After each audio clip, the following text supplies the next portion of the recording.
2025 is filled with some of the warmest whites and neutrals that design has seen for a long time. And if you would like to create a more inviting space or even just a more on-trend space, this is the video for you. Today we are going to be looking at 8 neutrals, some light and some dark, that could be perfect additions to your home.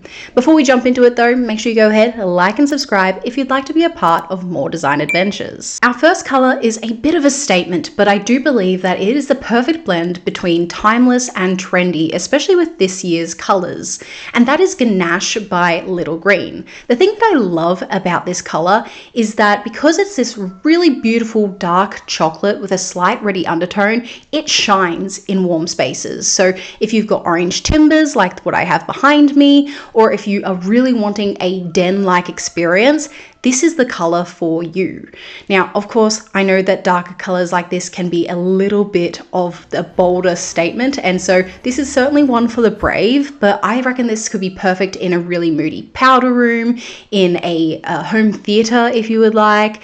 And the thing that I love about it is that because it is a brown, it is trendy for this coming year, but because it's not too reddish, it is a little bit more on the neutral sort of side. It is also timeless as well, and it's a much more welcoming color in comparison to a black. So if you're thinking of painting a room black but you still want it to be warm and inviting, this might be a great alternative. What a beautiful chocolate. We may have started out bold with Ganache, but what is a color that almost any of us could use in our home?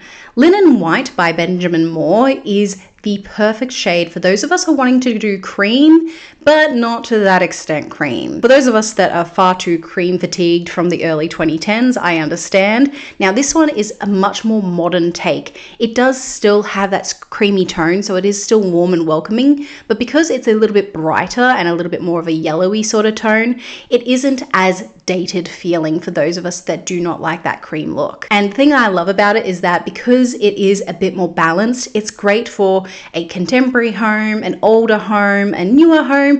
It'll work in pretty much any place that you put it, and it won't go throwing too many crazy shades. Now, I personally believe that if you have an older home that has a lot of like dark brown sort of fixtures and you just don't have the facilities to get rid of all of those items, but you do still want to brighten up your space and make it feel at least a little bit more modern without it feeling a little disjointed, this is a really great color to use for those types of spaces. So if you've just moved into a space and you're just wanting it to feel fresher but still kind of warm and inviting, this is the color for you. Another great neutral that's a little bit more than white but isn't too much of a statement is Très Naturale by Sherwin-Williams. What do you know? I finally got to use my Year 9 French. Say something else in French.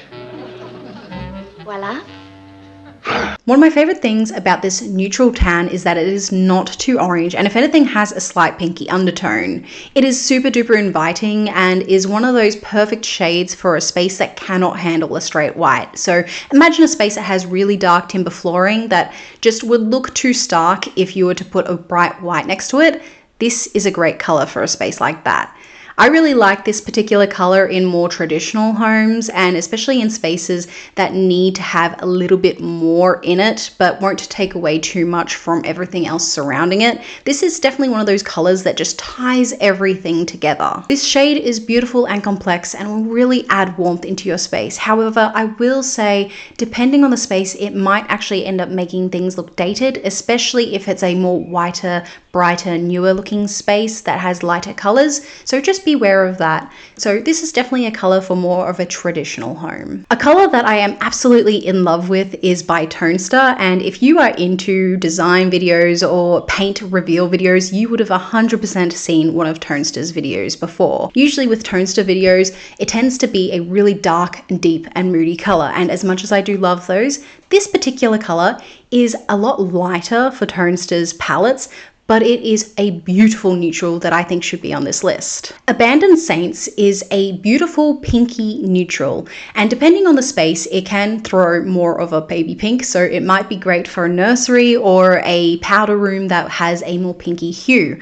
But in saying that, it is still a neutral. It can throw different colors, and it is very complex, but really, really nice with other neutral items. It'll be perfect for a space that is looking for some warmth and a little bit of something to it, even if you you don't know what. Now, as I said, depending on the lighting of the space, this color can be thrown warmer or cooler. If it's a cooler sort of toned space, it will be seen as a little bit more musky, but in a warmer space, it will definitely shine more brighter with those pinky tones.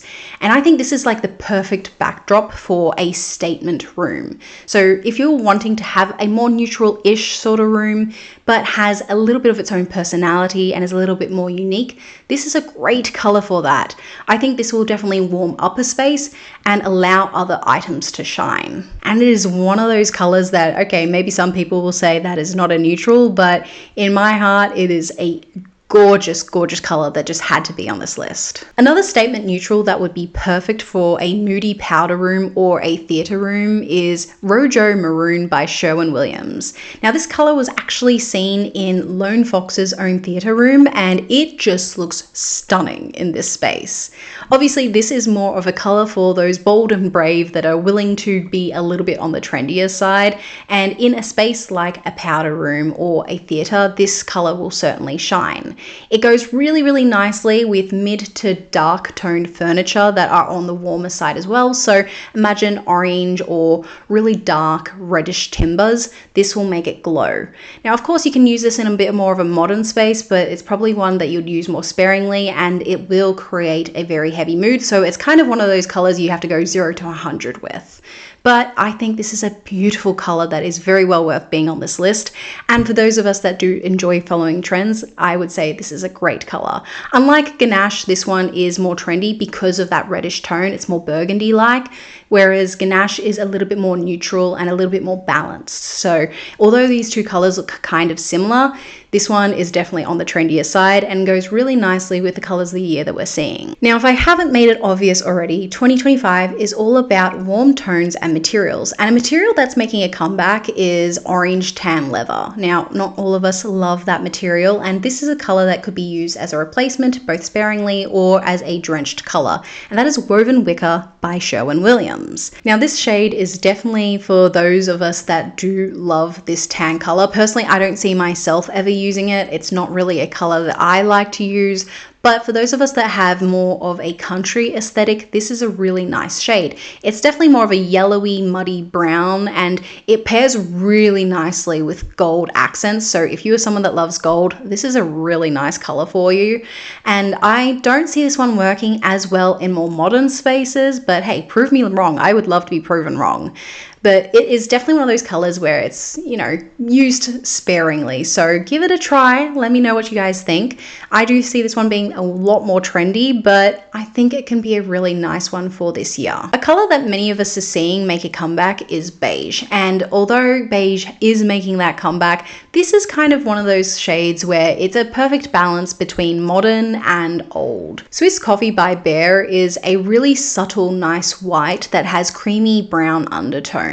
It is one of those shades that is perfect for a new or old space, and for those of us that do still have beige carpets, this is a go-to because it has that slight brownie sort of tone, so it'll just tie in really nicely with anything beige in a space. This is another shade similar to linen white where it will modernize a space, but it will still have those timeless sort of ties. I'm white, you know? I'm white. It will go with you throughout the trends and the phases, and because it isn't too yellowy, you're not going all deep into 2025's shades, and because it is a little bit better balanced, it can go with cooler spaces as well. So if you're someone that prefers cooler tones, this one might be your best option. Now, I've spoken a lot about beige coming back in, and I had to throw in a full beige into this video, and Killim Beige by Sherwin-Williams is that beige. Now, this shade is perfect for those homes that need some level of color, but you don't want to make too much of a statement. Now, in saying that, I will put in a caveat. This is beige, so it might be a bit too much for people that are beige fatigued from the early 2000s still. This is definitely more of a traditional beige, but it has a slight grayish undertone, so it is a little bit more modernized. In saying that though, it is definitely warmer, so it will warm up your space and definitely make it more inviting. This is probably one of those shades where it's bit more in your face. So if you want something that's more subtle, this is probably not the right color for you. This is one where it's like, okay, you have to kind of make a commitment to this one. This one is a much more obvious shade. And although this one could potentially go out of fashion, I do think beige in general can be very welcoming and very warm, and that is the one reason why it was such a big trend back in the day and is why it's back here again. And I think this is one of those shades where, yes, it is definitely more traditional, but it has a slight grayish tone, so it's been slightly modernized. So for those of us that are looking for something a bit more impactful, this will definitely be the shade for you. And that was our final color. Make sure you let me know in the comments below what your favorite shade was and why, and I will see you guys on our next design adventure.